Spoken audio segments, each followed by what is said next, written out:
Because Nelson Mandela and so many others believed in the promise of one South Africa.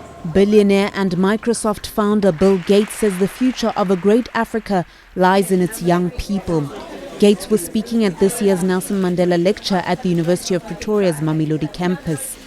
Gates was accompanied by South African academic and writer Njabulo Ndebele, University Vice-Chancellor Cheryl Delaray, and the Nelson Mandela Foundation's Sello Hatang.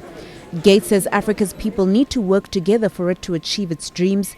He also commended South Africa, saying it has some of the best universities on the continent. Is the quality of education, starting with primary and then secondary and then tertiary, is it able to embrace in a high quality way the entire citizenship?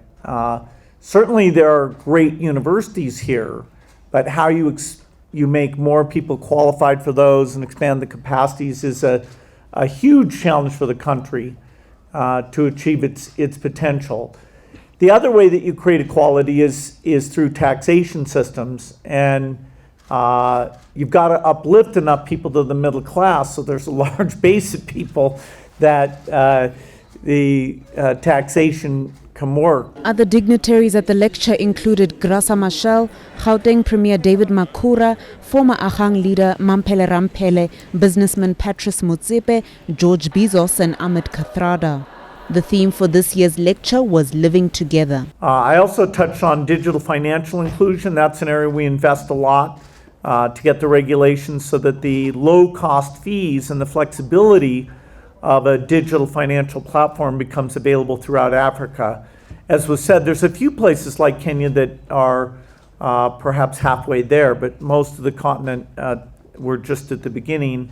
Another area is sanitation that we have some new approaches, and so we're working with a lot of communities on that. So we'll be expanding in the areas that we have deep expertise and already have partnerships. Gates touched on challenges around the rights of women, the role of agriculture in South Africa, and issues of inequality. In the area of agriculture, the African Union has decided to make that one of their priorities, and they have these, I mentioned the CADUP plans, where countries review each other's plans and help each other move forward there. So there's certainly the construct of Africa helping itself is going to be increasingly important, and we're already seeing great things along those lines that we support. Katleho Sohoto, Eyewitness News, University of Pretoria.